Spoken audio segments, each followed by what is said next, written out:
Fred Gray. Yes, sir. Happy to see you. It's good to see you. Well, actually, I should be thanking your wife, right? Yes. Because when we made the call, she said, "You gonna do this?" Yeah, I usually, I get a lot of calls, and sometimes 3 or 4 a day, and I can't handle them all, so I have a few people that I send them to as soon as they come in.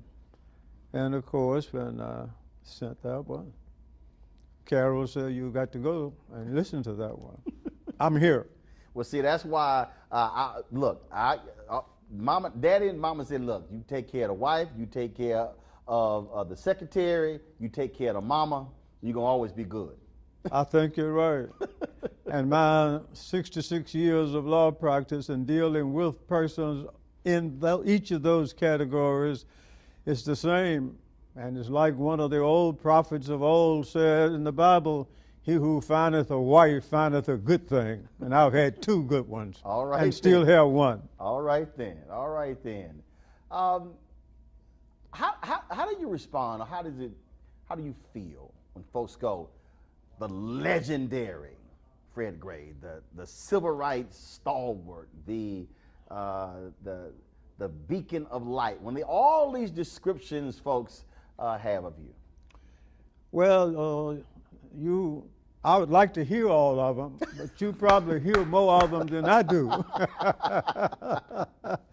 But when I started to practice the law, I never thought about any legends, never thought about anything other than trying to destroy everything segregated I could find. And that's what I have tried to do for the last 66 years of my 90 years of life. I talked to Ambassador Andrew Young, and he said, Dr. King did not make a move without checking with you first. Well, that is true for the first 382 years, from the time he was introduced, and I was one of the 2 persons who were involved in that process. You mean the bus boycott? Huh? The bus boycott. But I think your question was whether or not that he always checked with me before he moved. And the answer to that is yes. And I always tried to be sure that the answer I gave Dr. King and all of my other clients was correct before I gave it to him. That in the moment, no one knows how history is going to record those events. For you in the moment, was it just simply another day, work, not thinking about how we would be thinking about the Montgomery bus boycott, thinking about Albany, thinking about Birmingham and Selma, thinking about all of these changes some 50 plus years later? For you, in that moment, what's going through your mind? What comes to my mind is that all of those instances that you mentioned, except for Birmingham, because I didn't do anything in Birmingham because you had black lawyers up there. Arthur Shores was my mentor. You had Peter Hall, you had Ozell Billingsley. Those three lawyers were the lawyers who were working with civil rights cases when I was admitted to the bar. So when I think of those cases, and even go back to Selma, because Selma didn't start with the Selma to Montgomery March in '65. I saw something that was going to happen in Selma in December of 1955. Really? Yes. What was that? Well, shortly after the bus boycott started, I got a call from the president of the NAACP chapter in Selma. And I think it was Reverend Hunter. He told me that there was a man over there named Jones, Wesley Jones, a sergeant in the Air Force who was stationed at Craig's Air Force Base. And he had gotten arrested. And so they called me to come and defend him. I went over to Selma and I found, when I talked to Sergeant Wesley, he said he was coming from work and he was a sergeant at Craig Air Force Base and lived in the city. And he stopped at a stop sign, and there was another car in front of him that was stopped also while the light was red. When the light began to turn to green, the car ahead of him didn't move.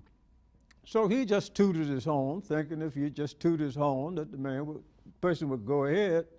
Instead, the man, instead of moving, he got out of his car. He was a white man. And there was a little discussion between the two of them. Then finally, both of them got back in their cars and Wesley Jones went on about his business. A little later that evening, the police came to him with a warrant for his arrest, where the white man had accused him of disorderly conduct or something.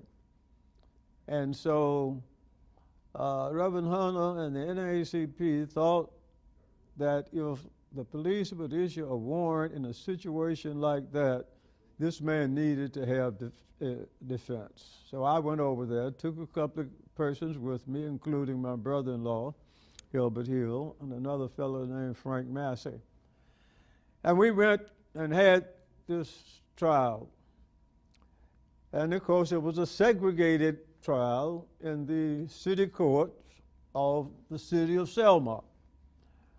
And the two persons who were with me had sat on the segregated side, and I went on up, got through trying my case, and of course, unfortunately, he was found guilty.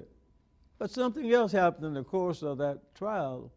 I was referring to my client as Mr. Jones, and guess what the judge did? What? The judge stopped me from calling him Mr. Jones. And at first, I didn't realize what he was talking about. Then it dawned on me that the judge didn't want me to call my client Mr. in his coat. Wow. So I said, "Oh, Your Honor, he's a sergeant in the United States Army. May I call him Sergeant Jones?" Oh, so that's fine. That's the mentality of white people, a white judge in Selma in 1955, and I knew then that there were some problems. But that wasn't the end. When the man found him guilty, I was going to appeal. There was only one black man over there that they would let sign bonds, and I was sending somebody out to get him. In the meantime, I looked, and Frank Massey, one of the persons who had come over with me, I didn't see him. And then a police officer, and in those days all of them were white. He was a big, tall, burly fellow. Almost to me, he looked like he was about 10 feet, but I know he wasn't that tall.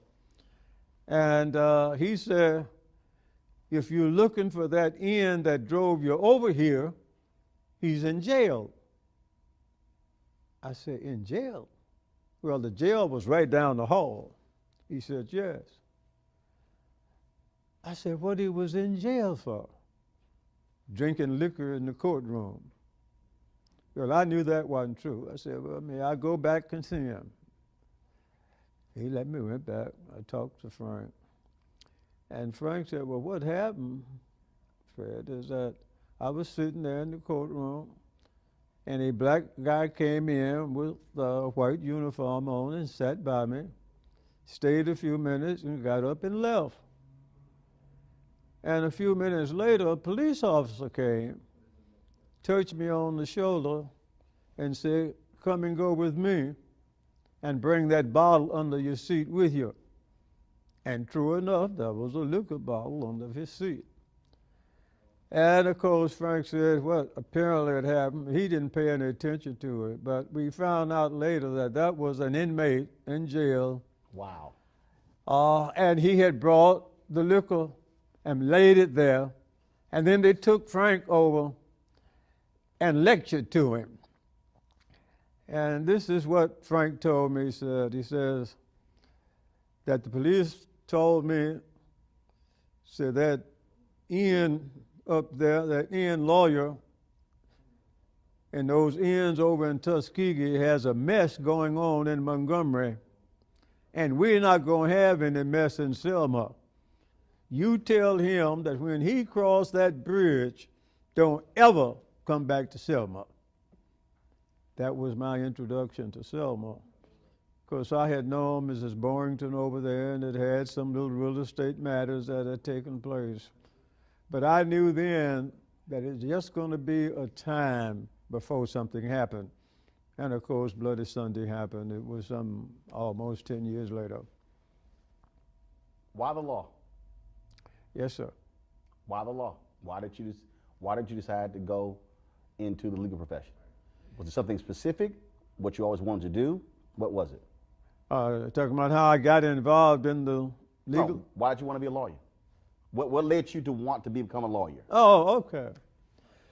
Well, that's a long story, because I was born in 1930. I was about the beginning of the heart of the Depression. I was the youngest of 5 children. My father died when I was 2. My mother had very little education, formal education. But she told the 5 of us we could be anything we wanted to be if we did 3 things. 1, keep Christ first in your life. 2, stay in school and get a good education. And 3, stay out of trouble. I've tried to do that and tried to instill that into my children and grandchildren. So, but as I grew up, everything was completely segregated, and you had a white world and a black world, and blacks basically worked for whites and did what they wanted done. And I determined that there were 2 nice professions that black boys could consider, and they were being a teacher, a preacher. And if you did either one, you had to do it on a non-segregated basis. So I decided I was going to do both.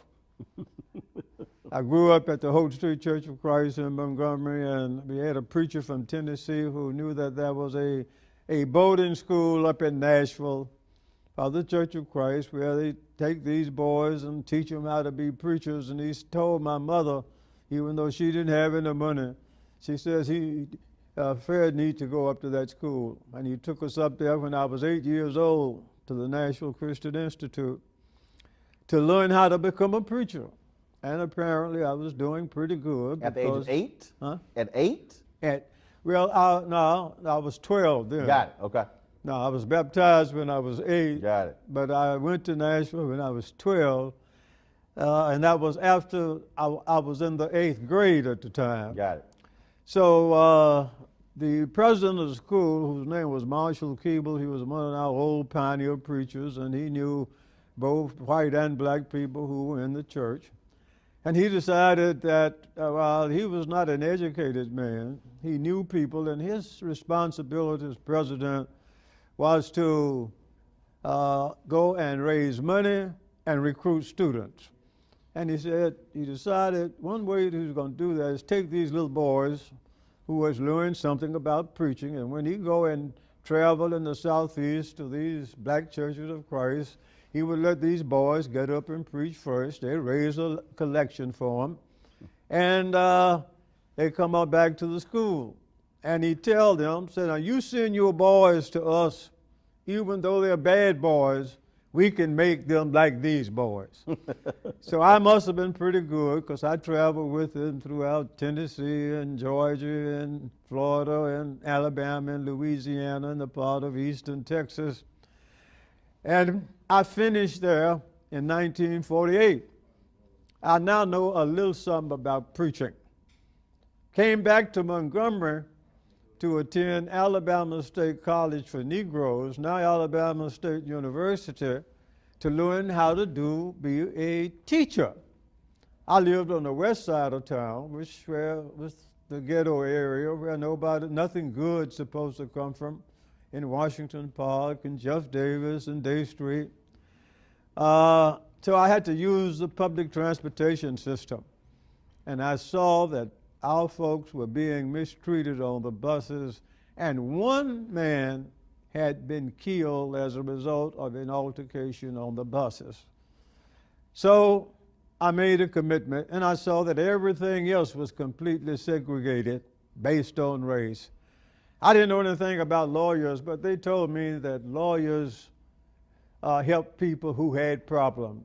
And I thought black people in Montgomery at that time had problems. And that was between 1948 and 1951. So I made the commitment then that I was going to finish Alabama State, try to finish with honors so that I could get accepted in law school, go to somebody's law school. Wasn't going to apply to the University of Alabama because I knew they wouldn't accept me, and I didn't want to raise any sand with anybody on anything.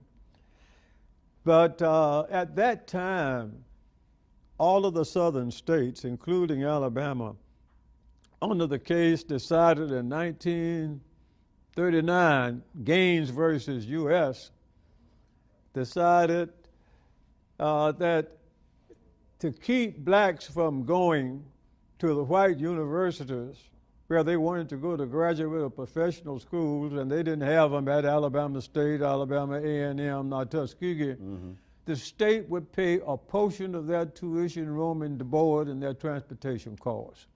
So I said, well, I'll take advantage of that. The bad part about it, it was on a reimbursement basis. So I had to pay all these expenses before I could get them back. But I made the decision then that I was going to finish state, go to somebody's law school, finish the law school, take the bar exam, even though then if you finished the university, law school at the University of Alabama, you didn't have to take the bar exam. You were admitted on motion, but I was going to take it, pass it, become a lawyer, and destroy everything segregated I could find. That was the motivating fact behind it. I finished Alabama State in May of 51. I finished law school. I went to Case Western Reserve, now Case Western Reserve. It was Western Reserve University then. In 1951, in September, finished in June of 54, stopped by Columbus and took the Ohio bar exam, just in case, and a month later took the Alabama bar exam, And in August of 54, I was told I passed both. And on the 7th of September, 1954, I was licensed to practice law. Now I'm ready to begin to destroy everything segregated I could find. Those are the motivating facts about me going to law school. There's a display right here. Says Dixie Justice. Dixie what? Dixie Justice, Yeah. right here. Yes. Says Reconstructing Alabama Law. And when we think about freedom fighters, there are people who protest, there are people who march, there are those folks like me who are journalists. But the reality is, if you don't have the lawyers, you can't dismantle systems. The lawyers also needed the street activists. The street activists needed the journalists. The journalists needed the preachers. The reality is, to bring down Jim Crow, it took a collective effort of black folks to make it happen.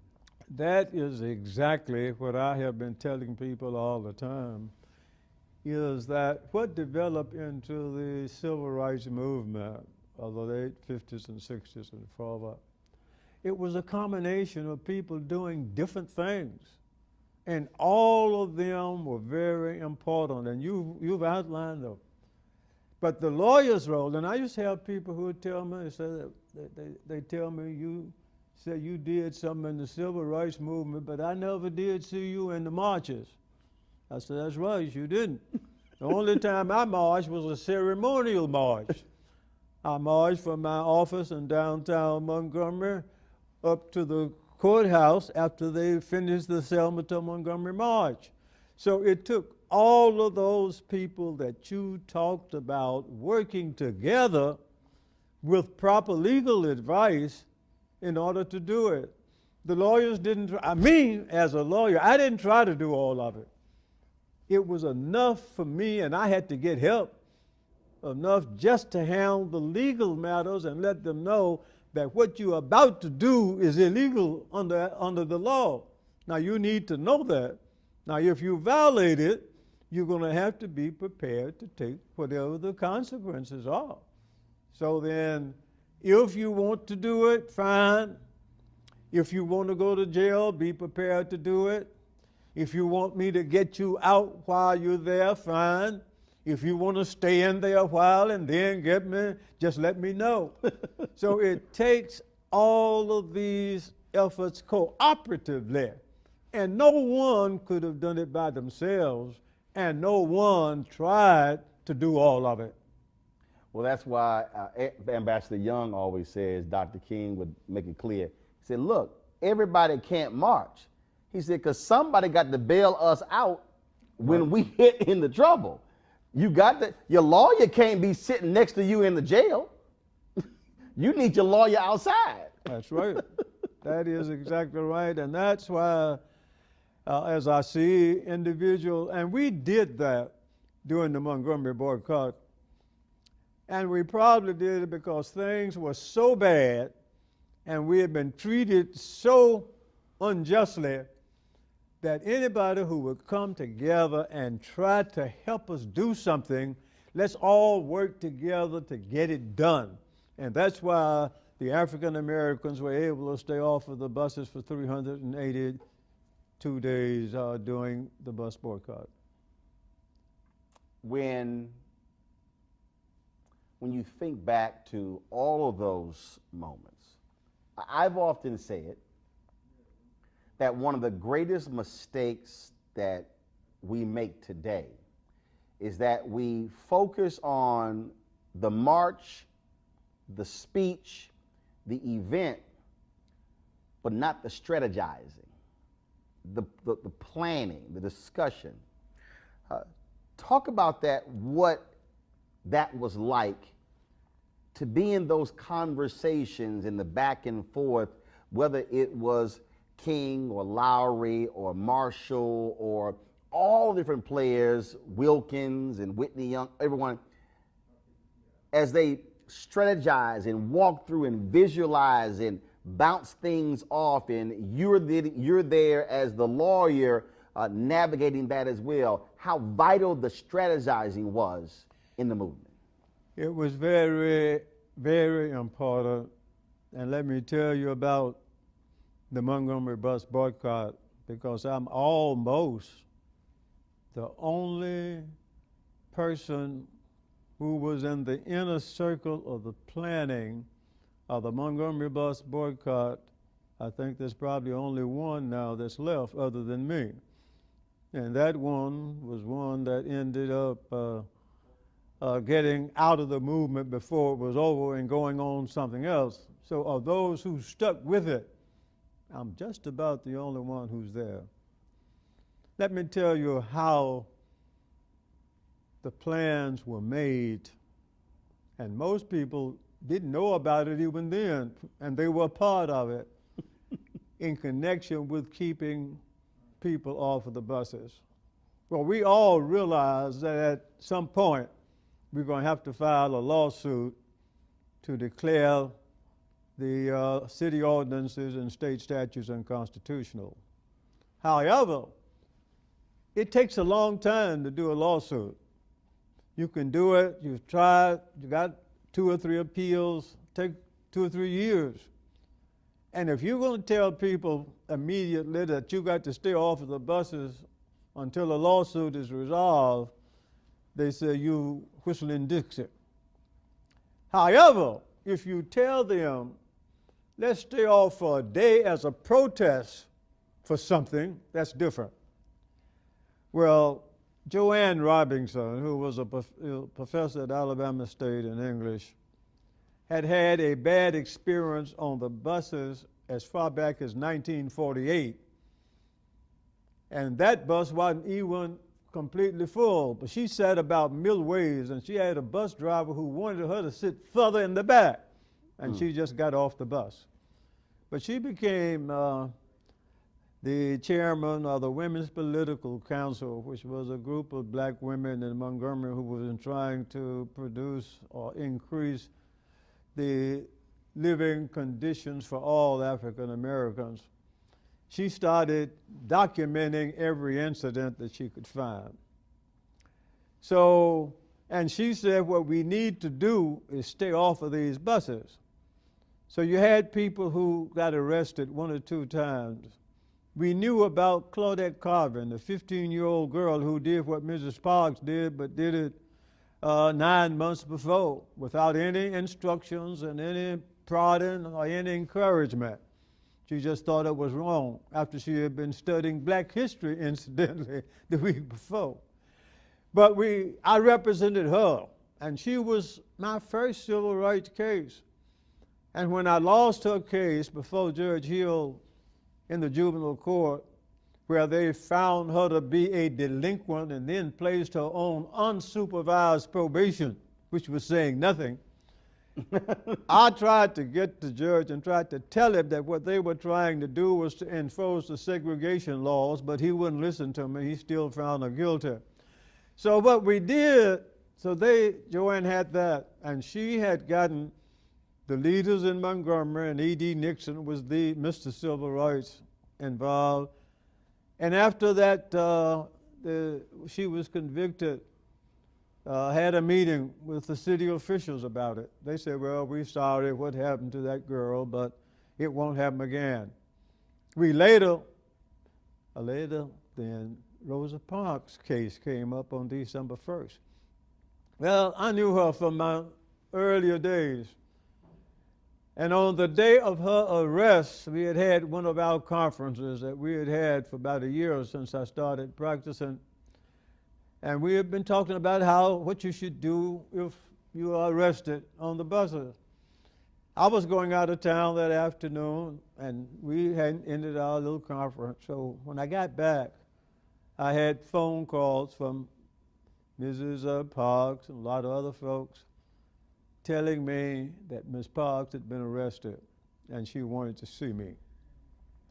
I called her and she told me to come over to her house. This was in the afternoon of December 5th. I went by and talked to Ms. Parks.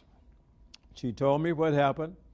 And she said, my case is set for trial for 8:30 Monday morning, December 5th. That's just 3 days away. This is Thursday evening. Mm-hmm. She retained me to represent her. I said, fine, Ms. Parks, don't worry about your case. But let me tell you this. She said, you know, Joanne Robinson has been talking about for some time, and particularly since Claudette Carvin's case, that people ought to stay off of the bus as a unified effort to let them know we mean business. And I said, I'm going to talk to her and see. I think if we're going to ever do that, you're doing what you have done is enough. So you don't need to get involved in any of the rest of this. You just go on, take it easy, and I'm going to talk with you again between now and Monday. I said, but I'm going to go and talk to Mr. Nixon, who has a majority of the black people following him, and he had signed her bond to get her out. I went a few blocks to Mr. Nixon's house, talked to him. He was a Pullman car porter. Mr. Nixon was not an educated man, but he was a well-elevated man. And he was a man who didn't believe in a whole lot of planning, but he did action. He said, and I told him, I said, but you know, Joanne has been talking about getting these people to stay off the buses. He said, well, you all go ahead, talk about it. Let me know what you want me to do, and I'll support it. I go to Joanne Robinson's house. She lives on the other side of town, not far from Alabama State. We sat down in Joanne's living room, the two of us, and made the plans for the Montgomery bus boycott. It couldn't come out that either one of us were doing it because she was employed by the state as an employee at Alabama State. I was a lawyer just admitted to the bar a year, and if I'm not careful, they'll disbar me like they had disbarred another lawyer not too much earlier. So I knew without saying to anybody that I had to be very careful what we do and how we do it. She said, Fred, what we need to do is sit down and decide how we can get these people to stay off the buses. And I'm going to prepare a leaflet that says another black woman has been off the bus and her trial is going to be on Monday.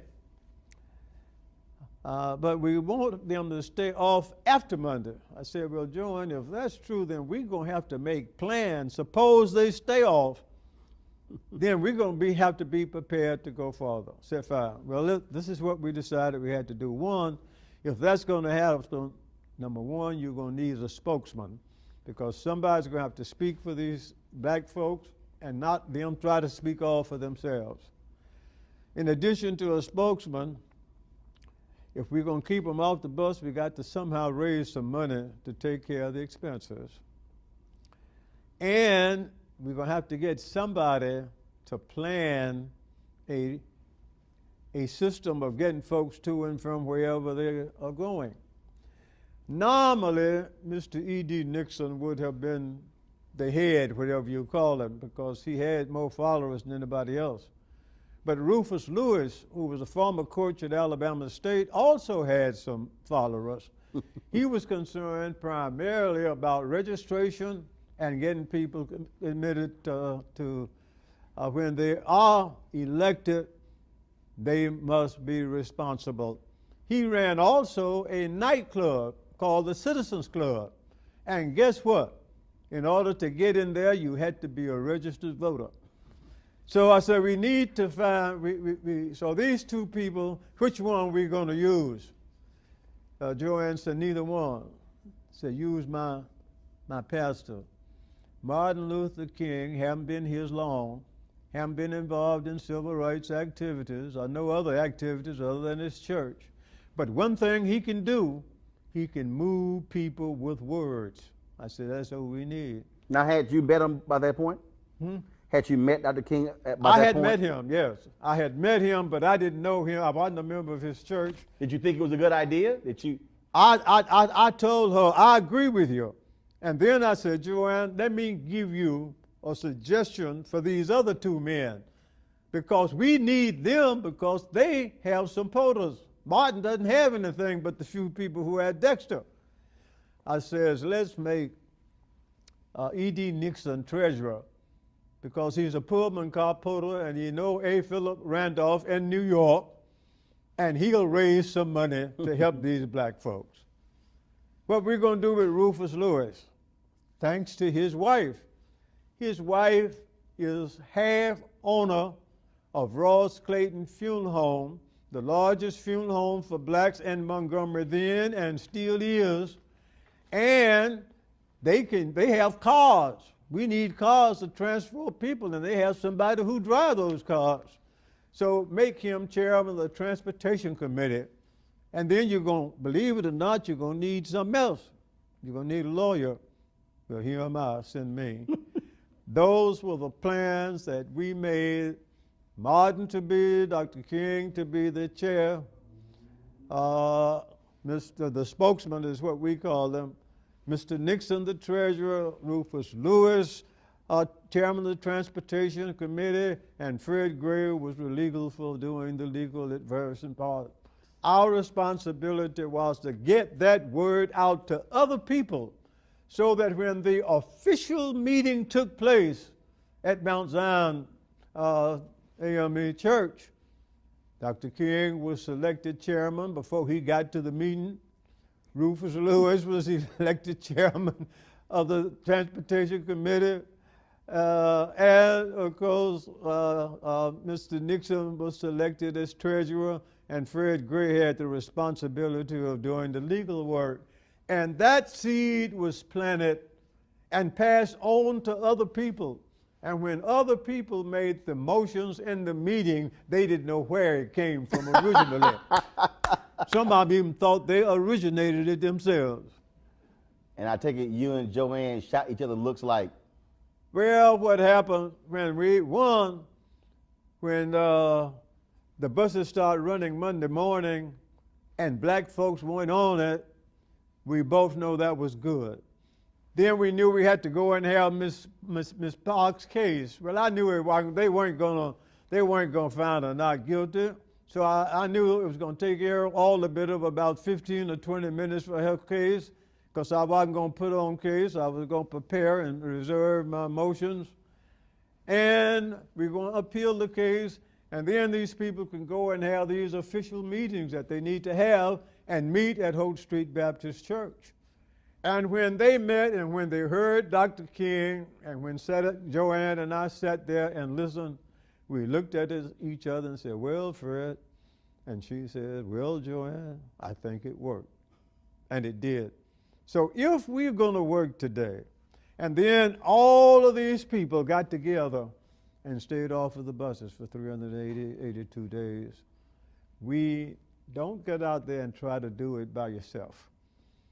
You need to be able to get somebody else, and if you do that, you may find there's somebody else who think like, who want the same thing that you want, even though they may think about doing it a different way.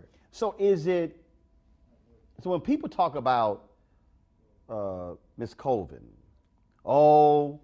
this is the story. Well, they didn't want to use her because she wasn't right. She wasn't the right, she had issues. They wanted somebody. I've heard all these different reasons why, describing that. Yeah, this happened 9 months before, but yeah, the respectable black folks didn't want to use a young girl. All of that are things that came up long time after the fact. I was a lawyer, and I know what those facts are. And I did not determine not to file a suit on behalf of Claudette because, as some people said, she were expecting. Whether she was or was not a material fact to me. It's something I would take into consideration. But the reason we did not file the lawsuit for Claudette is because the community itself, there was a difference of opinion in the leadership of the community as to whether we ought to do it at this time. And a lawyer represents clients.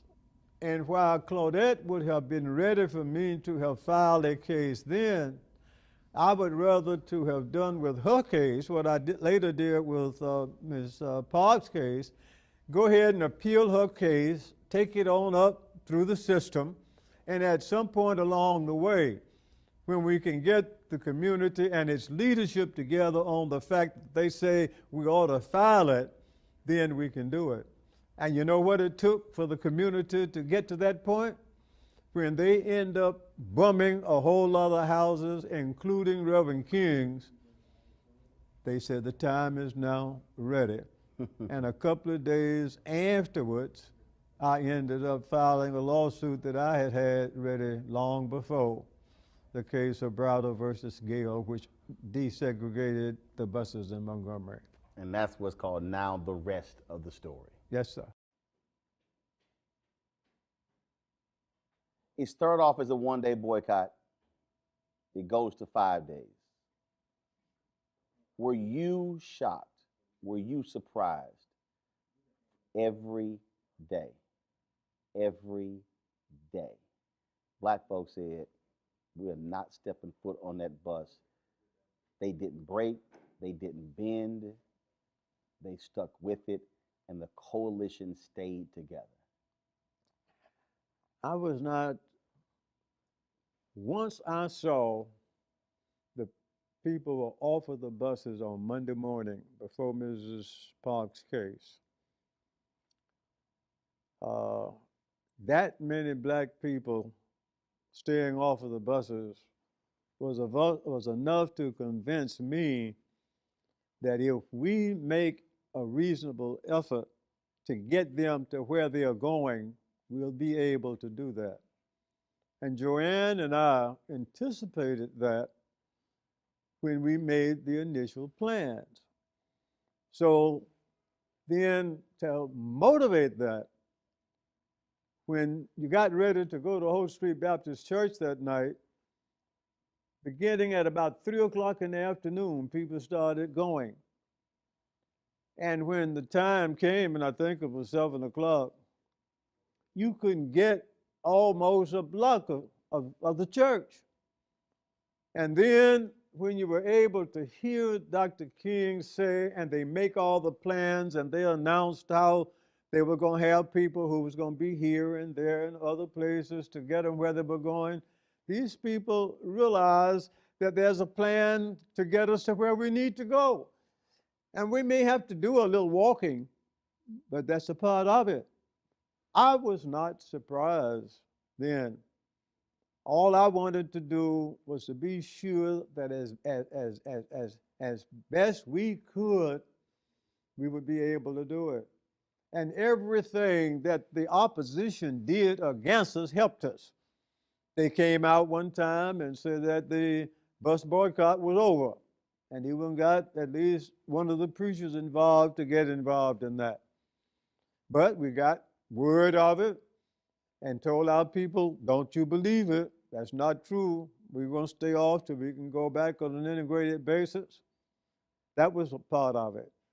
Then in March, when they ended up indicting 89 persons, including Mrs. Parks, Mrs. Robinson,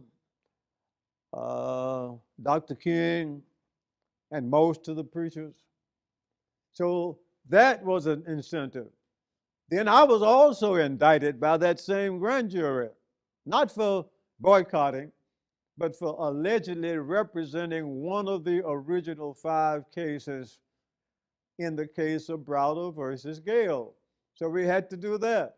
But as black people saw all these things that the opposition was doing, they were willing to continue. Then, when we filed the lawsuit after the bumming of these houses, about the 2nd of February, that motivated us. Mm-hmm. And then when we had a hearing of that case and won it, which was in April or May, all of these things helped and it motivated the black people to stay on. So I had no question in my mind at this point, because now just about everybody has made some sort of arrangement to get to where they had to go, and they just stayed off until it ended. It goes from there, it goes to other cities. North Carolina, sit-ins take place. SNCC, CORE, Freedom Summer, all of these developments, marching on Washington for jobs and freedom, Civil Rights Act, Voting Rights Act, all these things happen. As these things are unfolding before your eyes, and you're right there in the middle of it, are And you helping to make it happen. right? Absolutely. I mean, you're you're saying what I set out to do. We're doing it. We're gonna bring this thing down. I have felt all along, every time I would file a case in a different area to end discrimination, in my own mind, I said, well, Fred, you've, you've done some, but we have some more to do. It's somewhat like after the boycott was over, and when Dr. King no longer had anything to do, he's now an international figure with no organization and no people to lead. Right. And that gave rise to the formation of the Southern Christian Leadership Conference. And when they made when they formed it, and he moved on to Atlanta, and Abernathy moved on, and Reverend Lowry all moved on. He said to me when he was leaving Montgomery, he said, well, Fred, you represented me in the movement well. And SCLC is going to develop into another strong civil rights organization. Do you want to go over to Atlanta with us and be general counsel for the Southern Christian Leadership Conference? I said, Martin, thank you. I appreciate the invitation. But my job in Alabama is not finished yet. This is just the beginning of it. But anytime you need me, whether it's in Alabama or Georgia or wherever, all you have to do is call and I'll come.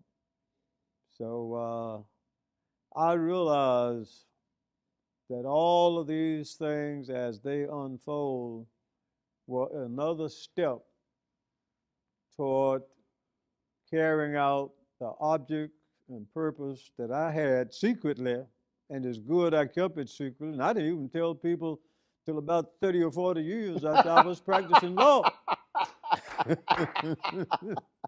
I tell them, they knew I wanted to be a lawyer, and I was a lawyer, but nobody knew that before I had done anything, behind doing all of that was to be able to destroy everything segregated I could find.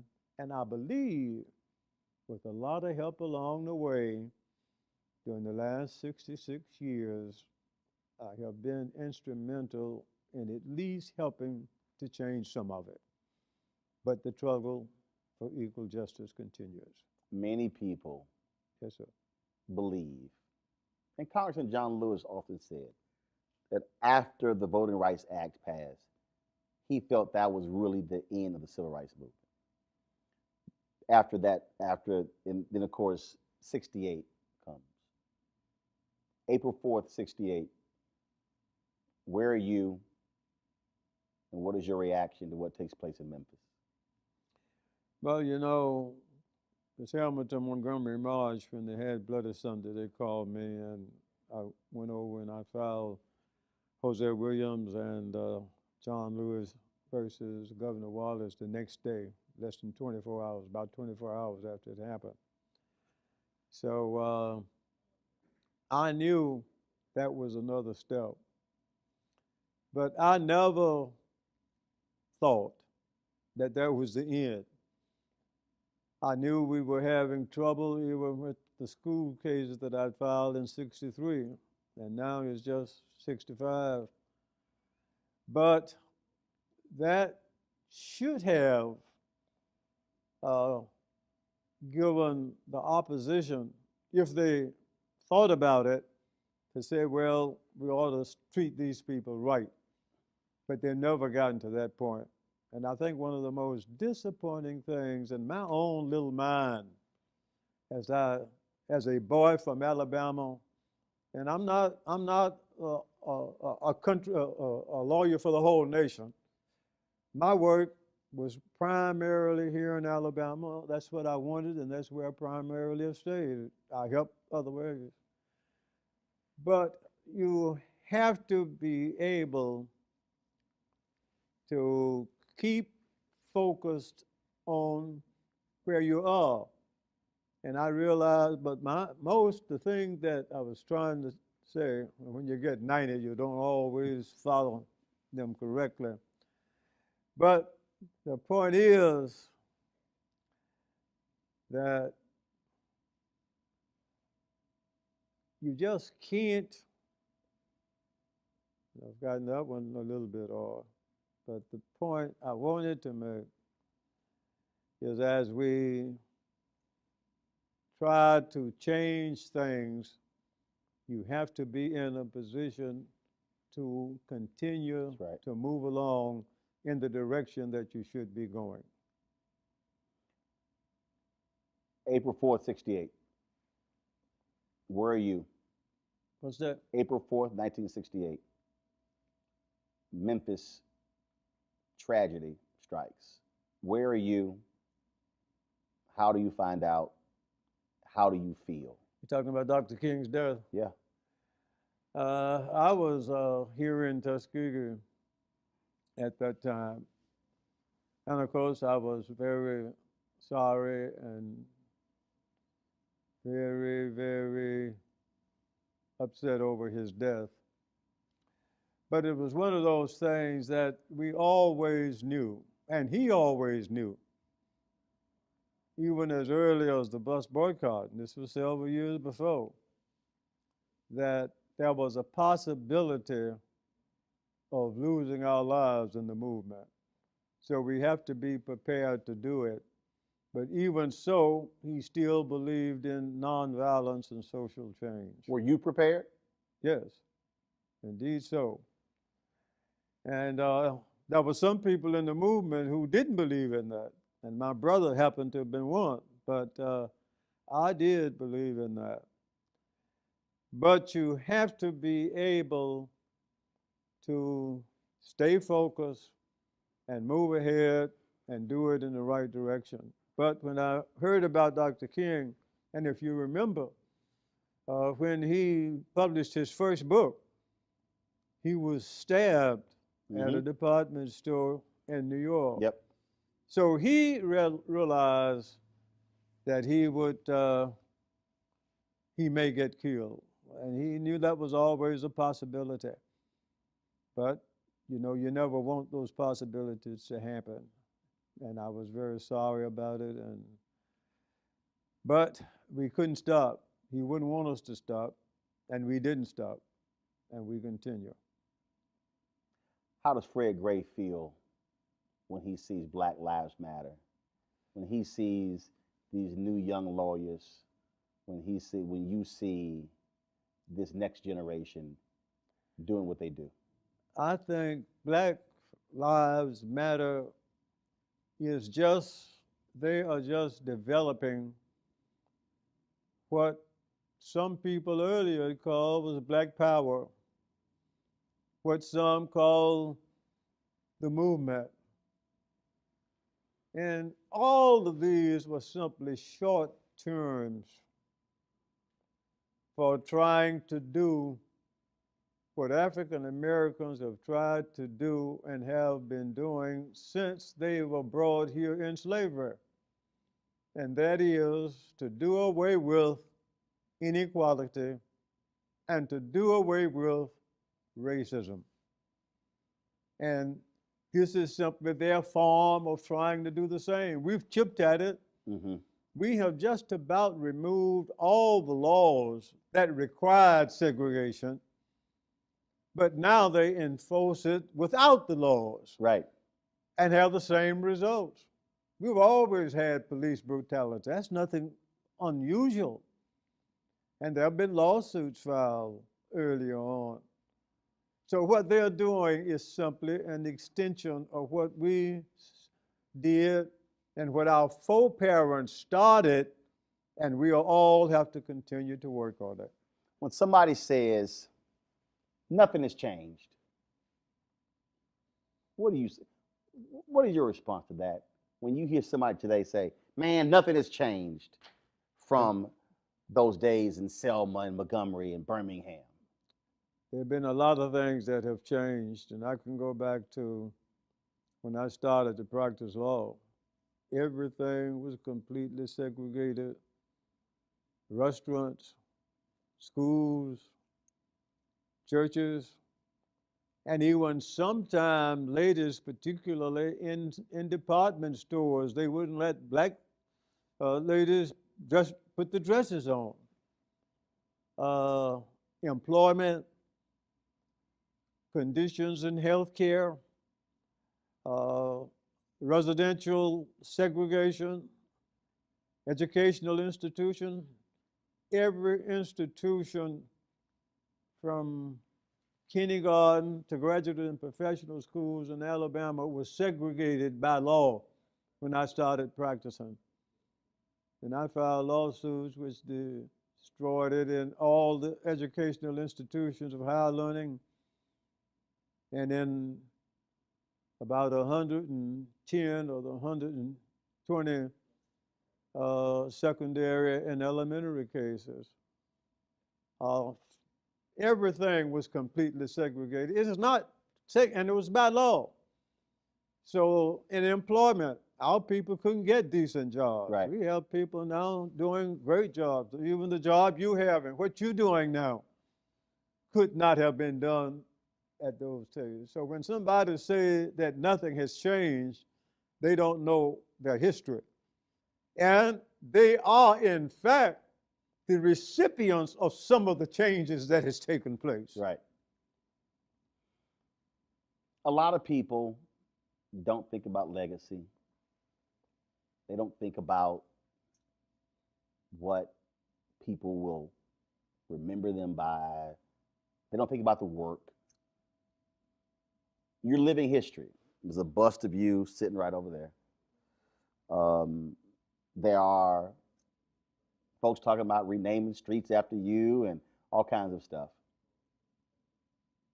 When a black girl or a white boy, a Latino boy or girl in Alabama or somewhere in America, 50 years from now, 100 years from now, is reading and they see the name Fred Gray, what do you want that child to know who Fred Gray really was? Well, I would want them to know that Fred Gray was a young man who during his teenage years, he saw that there were serious problems existing in Montgomery, Alabama, particularly on the buses, but in every aspect of American life. And I want them to know that he learned that somewhere along the line, lawyers supposed to help people who have problems. And I saw those problems, and I was willing, without anybody prodding me to doing it, but after I decided, I got a lot of help along the way, that I was going to try to change those things so that what we did then, or what happened, so that we're doing segregated, we'll no longer be able to do that. But I would become a lawyer and I would help to change those things. In short, I would want you to believe and want them to believe that I was a lawyer who represented clients who had problems and was able to help solve those problems. And I would hope that whatever they would do in their life, when they see problems in their communities, that they would try to help solve them. But I also want them to believe that you can't solve those problems by yourself. And I realize that. Talk to somebody else, work with others on it, but you don't know, you just might start a movement. Fred Gray, I appreciate it. I thank you for your work. I thank you for doing all that you did to bring down Jim Crow. And I say more importantly, I thank your wife for making you do this.